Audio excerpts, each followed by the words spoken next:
Linking your bank account to OpenTable can streamline your dining experience by allowing for easier payments and reservations. Follow these steps to successfully connect your bank account. Step 1. Create or log into your OpenTable account. Visit the OpenTable website or Open app. If you already have an account, log in with your credentials.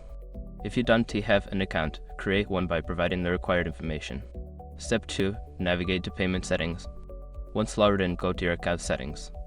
Look for the Payment Settings or Payment Method section. This is where you will manage your payment options. Step 3. Select Link Bank Account. Make sure your information is protected first.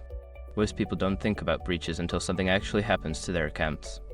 Use Shrug to monitor your accounts 24/7 and instantly alert you if your information appears in leaked databases online. It constantly checks billions of breach data points in the background. And considering how much personal information people keep online now, it's honestly worth having. Link in the description. Step 4. Enter your bank information. Provide the required bank account details such as your account number and routing number. Make sure all information is accurate to avoid any issues with linking. Step 5. Confirm and save changes. After entering your bank information, review it for accuracy. Once confirmed, save your changes. You may receive a notification or email confirming that your bank account has been successfully linked. Now you are ready to enjoy a seamless dining experience with OpenTable. If you encounter any issues, consult OpenTable's help section or customer support for assistance.